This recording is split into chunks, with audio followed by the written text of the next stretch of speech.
Oh, welcome, Richie. It's 9:30 on a Monday night. Hooray, the highlight of the week. And you didn't play tonight, did you? You had a rest. I didn't know. Yeah, fair play to Skilly. He did give me a ring the other day, and I said to him, if I sneak through on Sunday, I don't want to play Monday because I've got to play Tuesday and I might struggle with my back for 3 days straight. But I also had to say I'd probably throw my toys out of the pram if I get beat on Sunday. There's no way I want to go down Peel and play again, sulking. So yeah, fair play to Skilly, and he's actually given some of the other guys who've been in and out, lost one or two, in and out. Ashy, Tam Dick's come in tonight, been absolutely brilliant, those guys. Mackie's back in again. Yeah, he's mixed it around and given some more guys a bit of a game. And tell me, the result? I believe that the Lakeside Golf and Country Club of Lower Springfield Avenue, Douglas have won 4-2. Hooray! Let me just I did see the numbers before, which is I think that's good for you guys, isn't it? Where are we?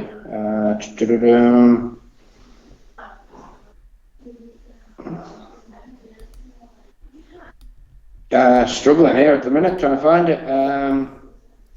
Well, it's 4-2. That's right, isn't it? It's 4-2. Yeah, definitely 4-2. And Robbie Noon got a result, didn't he?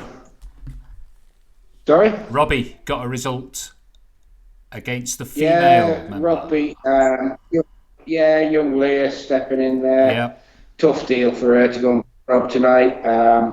I think that might put Rob to the top of the Player of the Year stats. It has. I've actually got the table up on the screen now. So he's overtaken Lowy, who was on 5. Robbie was on 4.5, and you were on 4.5. So you actually gave up the chance to be top of the leaderboard with Mr. Noon. That's something else that Skilly said to me. He said, do you want to go and play? And I said, not really, Skill. I said, Rob's played number 1 all the way through, and I don't know how Peel have structured their team tonight in the numbers that they've done, but I've played 5 or 6 all the way through this year, and to me, if I was going to pick up Player of the Year, I wouldn't have wanted to be picking it up playing 5 or 6. I'd have wanted to have been picking up playing 1 or 2, go and play Mountbury against Darryl or Jamie, or you go Brownie and play Lowy, and then you go Castletown and you play, you're playing Jez, you're playing all the top boys. To have the chance to pick up Player of the Year at 5 or 6, not really. I've done it before. I've got that one on my CV, but I think the guys that played 1 or 2 in each side are probably the ones that should pick up Player of the Year. Very noble of you, Richard. Very noble. And that's congratulations to Robbie then, if it all works out on the table, for being Player of the Year, because he was generally top order man, so well done to you, sir. Yeah, he's got 1 all the way through. So, very quickly, we had a game up at The Rock, that is right. Yeah? Yeah. And have you got the... Yeah. Unfortunately, I didn't get the chance to put my glasses on again and get an official statement off Ben. I think, where were we? Castletown have picked that one up 4.5. Yeah. Again, you look down the names I'm looking at now, there's a few in, few out. Some people have dropped away. And I think I had a brief conversation with Ben a few minutes ago, and he said, please give a bit of a shout out to a young lad, Ben Kelly, who's not long been playing the game, only been playing 2-3 years. He's just about to sneak down to single figures, down to 9. He's played the past couple of games, and I think he got half a point tonight, which is absolutely brilliant. That's what the Scratch League should be about, when people who they're part of the club, they get drafted in, they go and they don't know what they're going to, and he's come away with half a point It's absolutely superb. So, chapeau, Ben Kelly. That is good news. Rising star, maybe. So if we go to Mount Murray, they were hosting the men from the Port, and it was a trouncing by Mount Murray. I've got the scores here in front of me. Jay got the point away with Charlie Garr's side. There's a big 9 and 7 in there against Graham Rogers, Stu Wallace 2-1, Patty Gandy. And what a nice game. It's Keith Ward. It was great to see him this week carrying the bag for Jeff, and he inflicted a 5-4 victory against the Sheikh of Perwick himself, Barnsey, who was up there in the table of best performers for the season. So there you go. And the first game we had Andrew Horn lost to Joe Rayside, and I must say congratulations to Joe Rayside on having a lovely championship. Excellent guy, but did you know he has got a degree in golf management at university? So look out for him. Very talented, very clever guy. Yeah. And good to have around us. So maybe some of his expertise can be shared. Who knows? So Yeah, good guy. So Excellent. Very quickly, we'll just talk about the Scratch League then. So places 1 to 4, Mount Murray, it's going to be Douglas, it's going to be Castletown, and then it'll be Rowney. So it looks like 2 plays 3. What do you think about that? I think at the start of the year, that's probably where you'd have been. It would have been between you boys at Rowney and Peel. Who knows? It was a funny thing when we were rained off in the car park and everybody was up at Mount Murray first or second week, and we were umming and ahhing whether to go or not. Kevin Moore made an absolutely brilliant comment, and you could see the hairs on the back of Daryl's neck stand up. He went, "We'll finish second and just beat you again this year."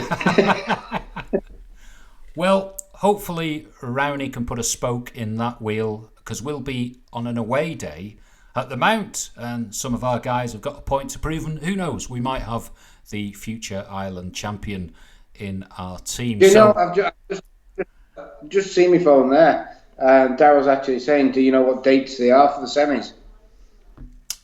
Is Daryl asking when he's got a semi on? I don't know. So there we go. He might have two semis. Who knows? One could be this week. So So there we go. Right, do you want to moving on to the championship draw? I think I did a bit of a tally up before. I think we picked the last 16 games. Oh yes. Or the last 32, 16 matches. Yeah. And I think we finished 8-8. Oh, good. So draw no bet. I'm still £10 up, so we'll roll it over to the next time. I've been sweating on that one. Let's just have a little break a minute. I've just got a bit of video footage of Daryl. Here he is. Just put him onto the screen.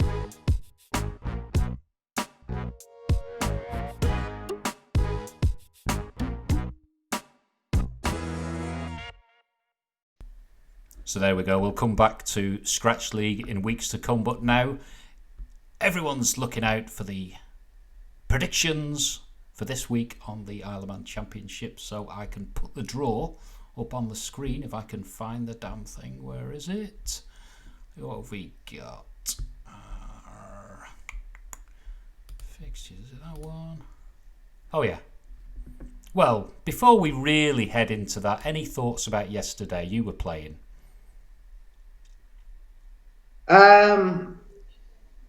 Course was good again. All credit to everybody down there. Thought course was a completely different proposition yesterday. Just a slight change in wind direction and a few mile an hour more. And then I was in the game that was last out, and it went from July to January, literally in the space of 5 minutes, when we were out probably just about the most exposed part of the golf course. And it went from 18 degrees to 2 degrees, and the rain was coming in sideways. And all of a sudden I went from about 300 people on the golf course to 3. It was superb. Everybody you could watching the people run to their cars from the side of the 10th green was superb. Well, half the field were playing in shorts, but I've just put the results on the screen there, and when you look down the actual holes that the games are finished on, the majority are all topping off round about the 13th and 14th hole. We only had, we had Liam and Kevin that went to the last hole, but that's about it. I'm going to say, I looked at that before, Jed, and I saw, I think, 5 of the last 6 games finished 14, 15, round about there. And I honestly think that the weather coming in had a massive impact on that. You know, if you're up, you're up. Yeah. And the weather came in 40 minutes. And, you know, if you're up or you're 2 or 3 down, it kind of gives you an even more of a kick. And it's hard to win holes when the weather's bad, because everybody goes, par or birdie isn't a good score. When you're coming up that far to the south coast, when the sea's on your right, you know, all of a sudden bogey up 11 is good. And par on 10 is good. You're not going to be winning holes. And the latter games that got caught in the weather all seem to have the higher scores. Well, tell me, was there a shock there at all for you, or could you have predicted all of those? Well, we say we went 8-8, so I think we pretty much predicted them. There wasn't any great shocks yesterday. There's not one that you'd scratch your head and go, wow. Absolutely made up for Lee Hunt getting through. You know,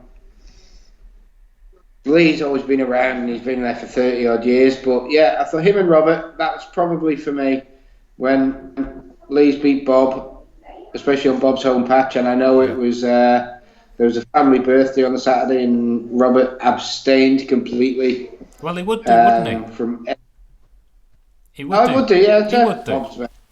But are we going to be treated to the Farah Stay Press and Pringle Diamond sweater? Because Lee actually said he's got something lurking in the wardrobe. Wouldn't that be great? I think you'll see a fashion statement tomorrow. I do. Wouldn't surprise me if you saw some of the acrylic pants from Osborne's and the Slazenger jumpers that we used to have to wear for the island there, Jed. I know, but I'm sure that the thing is, we're not going to see the triple XL of the Wards, are we? Because they got outpied by Lee Morgan, who I must say impressed me the most yesterday. He was looking really rounded. He had a good stride on him. I thought he was one of the most natural-looking players yesterday, so we'll look out for him. But really, we had the big game, James R. Neal of Santon playing Mike Ray, who, you know, on Saturday at Rowney, he shot a 65 gross. Came back in 31, so well played, Mike, but I think you burnt out yourself a little bit early on that one. And yeah, I saw you post the card on social media. It's like quality that by Mike. You know, he's still got it. Yeah, good win. Real good win. And what about the Fox and the Hound? Bullhead versus Corky. I was watching that. That was quite tight at one point, and I think Corky, he just had that edge, and you know they were playing in the bad weather as well, and Corky just managed to get it round in those crucial holes. I've not really heard much about that one. I've had a couple of messages. I've exchanged messages with Corky. I think those guys seem to have played each other 3 or 4 times in the past 6-7 years in the championship, and they're always tight, always really tight. So, yeah, good win. John's on his home patch. He's dangerous down there. He's playing well. Life's good for him at the minute. I don't know. I wasn't surprised. I've got to be honest. And who else have we got? Tommy Fenlon never fails to impress me. Cocky attitude, striding round in a pair of shorts, just getting up and down from the barest of lies. But I did sort of come across, God, what was it? It was a funny old photograph. I don't know whether you've seen it. What's this about his dad? Is his dad not allowed to watch him or something? Is that oh, yeah, he refuses. His dad's I believe the great John Fenlon, an awful lot of people know, the king of Ocean Ford car sales. Not allowed near. Cannot even watch from behind walls, behind anything. I've got it. I've got the picture. So this was brilliant. Like Tommy's going up the 15th. He's on the tee, and I think some of the family said, "Look at this guy." I mean, you can't see it, Rich, but if you see, he's just popping his head at the wall. So that gave me a bit of amusement. So with Norman Ennett on the picture as well. Oh yeah. Wasn't it great to see Norman Ennett? Yeah. What a hero he is. What a great guy. He must be well into his 80s now.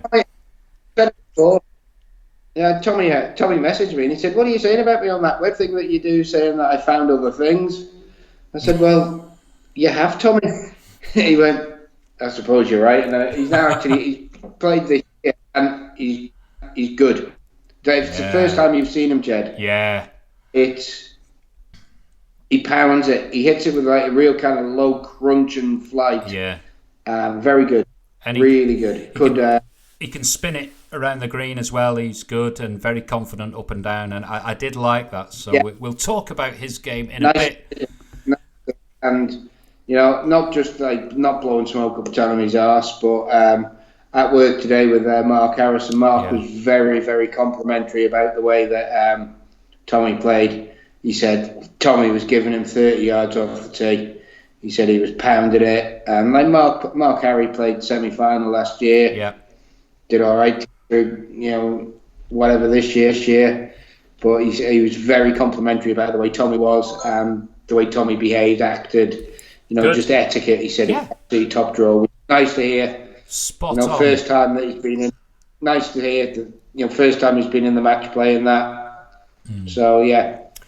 So, good work, young boy. So the Battle of Douglas, kind of, Liam and Kevin. A surprise, maybe? I don't know. I think Kevin's just found his form. Kevin's worked hard the past week. To try and find a bit of game, put a lot of effort in. When I was coming back from the range, I hit a few balls, and I was coming back, they were going down 6. Liam was a couple up, and I think by the time they'd looped around and crossed the wall, Kevin, again, as he did last week against Paul Mackey, played the middle part, 2-3 under. And he said he kind of did what he had to do. He parred in from 14. Liam made one more error on the way home by putting in the trap on 16, and that was it. Well, Liam said he played 18 holes in level par and he got beat. So, be pragmatic about it. And as Liam said, he went, "You shoot 72 around there off the back tees and you get beat. Fair enough. Somebody deserves it."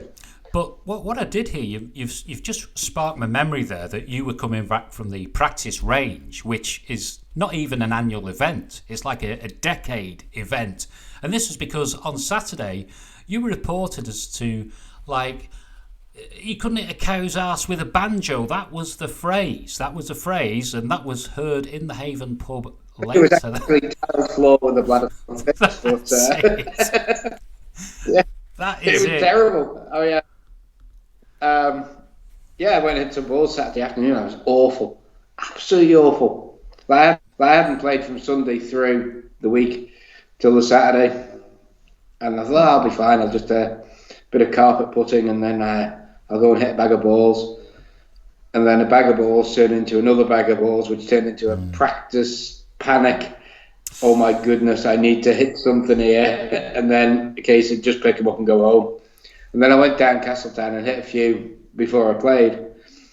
Again, not good. Walked on the first tee, it's completely different. Well, it was rehearsal performance. 4 out of 4 birdies, and I saw you play. It was nice and tight, economical, lovely, and congratulations on the win. And we'll talk about your next fixture in a minute. I'd like to give Stuart a bit of credit there. I opened up fast. I made 4 in the first 4. He hit every fairway, every green, made 4 pars on the first 4 holes and stood on the fifth tee 4 down. He then stood on the 9th tee 1 down, having gone 4, 4, 4, 2 around 5, 6, 7, 8, and I'm thinking there, and then he made a couple of errors, but he was very good. I think between us we birdied 7 of the first 9 holes. Individual holes. It was it was a good game. He gave a couple away, but he was very good, very, very, very good. A couple of 3-putts could have been completely different, but just before the storm came in, I was rocking because I'd been 4 up and cruising, back to 1 up, and you think, what happens next? You've been there yourself, and you think you're on the downward curve, and you think, what's coming? But he gave me a couple of daft 3-putts really. But yeah, no, he played very well, Stuart. Very courteous, very bit of a class act, and I just hope he does kick on. Well, I'll just quickly have a run through because time is just flying by. So we had Chal give President Sam, a bit of a dusting, really, 6 and 5. Danny Bell against Paul McMullen. Great up and down on 17 for Danny Bell out the greenside bunker for 2. Paul was just. Did he win the 10 He must have won the 10 Asian Stunners. Yeah. Funnily enough, the 10 Asian Stunners were not appearing this week. I was like, there, bated breath at the screen, but no Asian babes, no sign this week. We said about Jez Bradley against Chad. Again, Chad gave him a challenge really with his Port St Mary massive following, but Jez is there in the next round.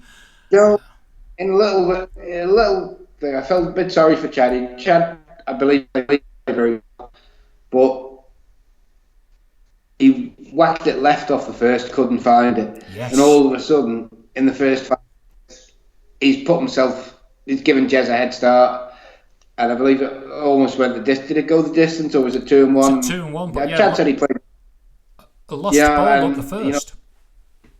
The things that you shouldn't do, hit it any up there.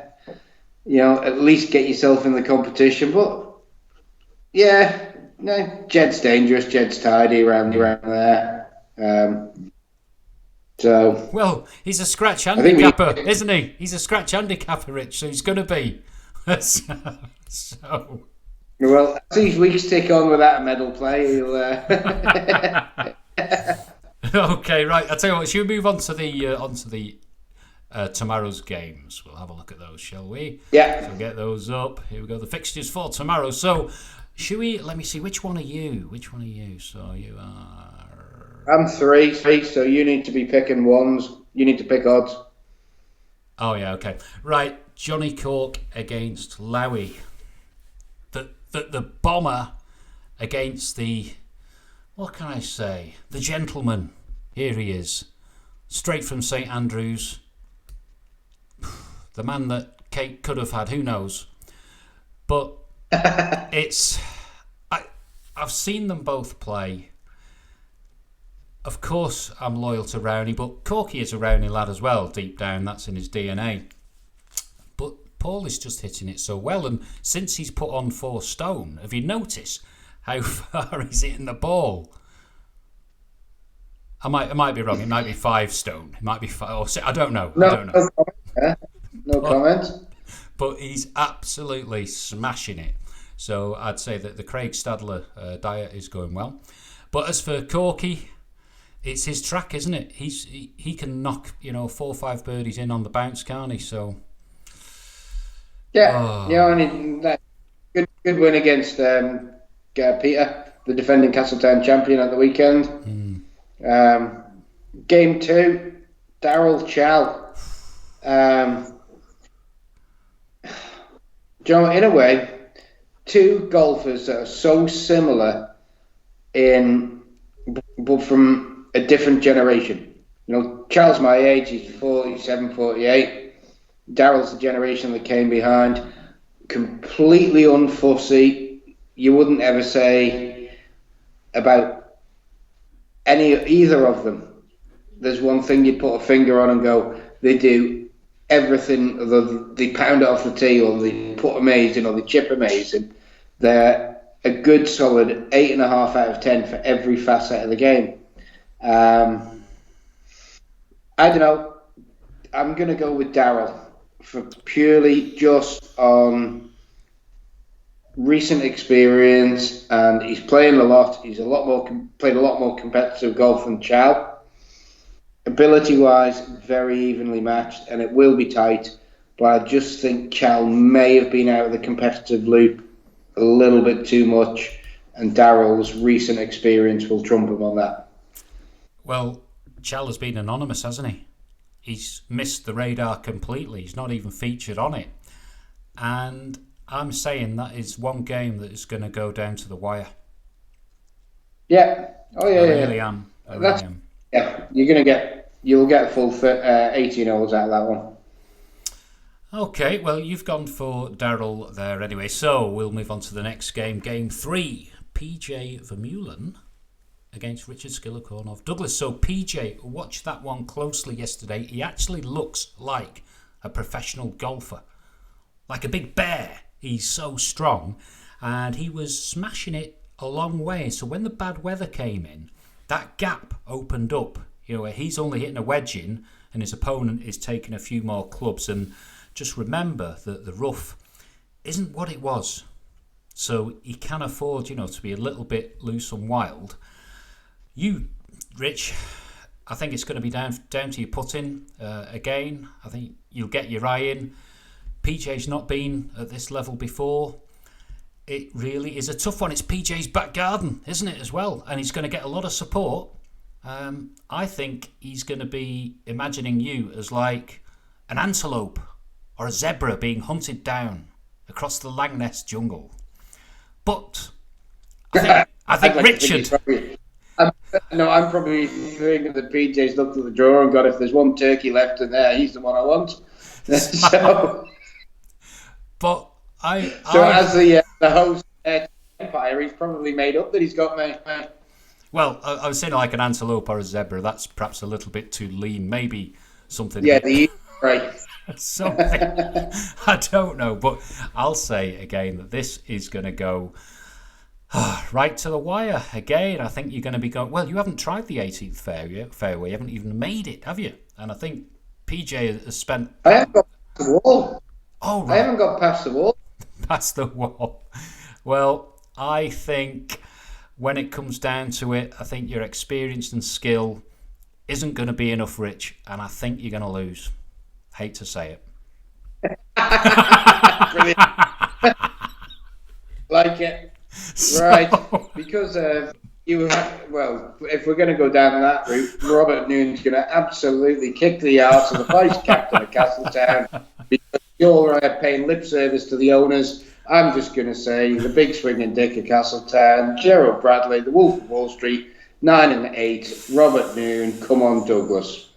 Yeah. Move on. Yeah, Bradley's fire is out. It's well and truly out. It's going to play games. Okay, the next game. Now, that's a tough one. Now, Jez, just all seriousness, on paper you'd go Rob Noon all day. A lot closer than people will think that because Jez is super good round there. It'll go the last 3. It'll go down the home stretch. That one, I'd pick Rob.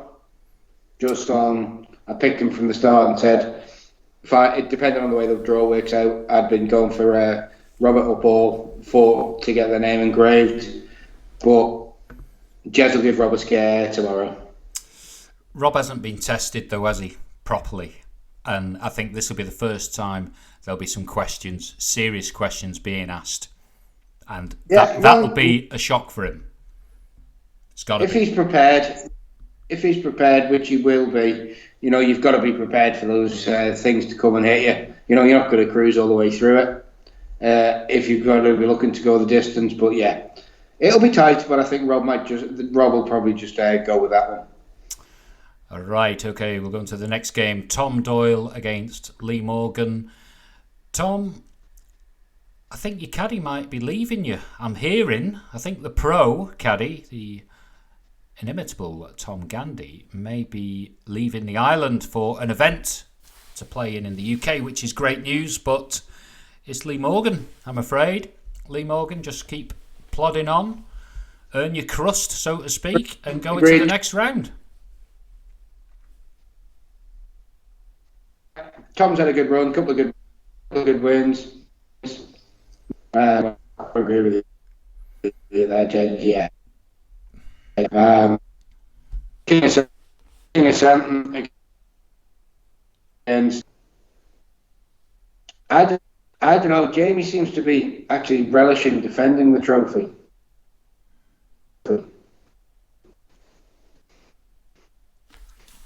Are you just even though it worked damn hard past week? If I was gonna pick it, is that me to pick? Yeah, it is. Yeah. I'm going Moot. I think Moot's gonna. He just seems to have. He's got a little bit about him at the minute, and he's able to get it done without playing great. And that is the key factor, because when he does start playing great, then the opponent's in trouble. So let's see that. Another fascinating game, and that's kicking off at 4:05. And then I've got Mark Pugh, who again quietly just goes on with his business, but he's not had opposition of the quality that you'd say that Tommy Fenlon is. And I'm liking Fenlon. I just love the swagger, the stride, the attitude. So I think we'll go for a 3-2 for Tommy Fenlon. Sorry, Mark. Interesting that Tommy is actually a third of Mark's age as well. Wow. Fair play to Mark, and how fit and athletic he still is, the way that he gets around and hits it. Tommy's only a third of Mark's age, and watched a bit of Mark again Sunday. Really good. But yeah, I'm glad you gave me that one. I'd have gone for Mark. Okay, final one. The Blade, Danny Bell. Good win for Danny that against Macca. All the experience that Macca has. He's won it down there. Macca's a bit of a legend in the way that seems to qualify without even turning up for 12 months. Always quality. We chatted about that the other night. Good win by that Danny. Unknown Lee. Brilliant.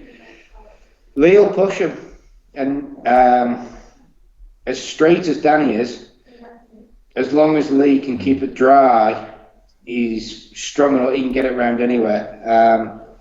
And for all Danny Bell's footballing accolades, Lee Hunter's probably a better footballer.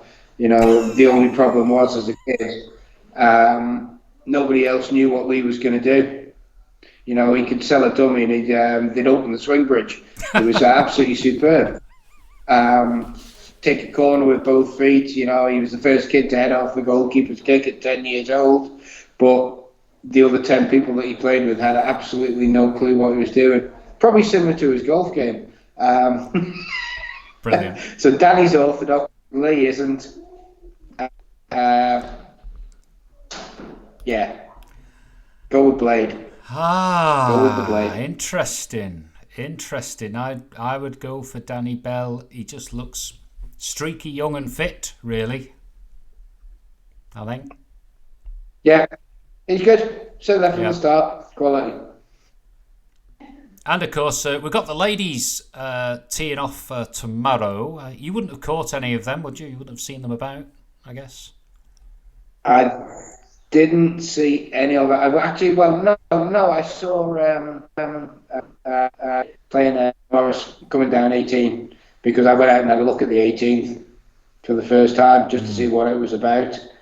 And they went, I think, 21 holes.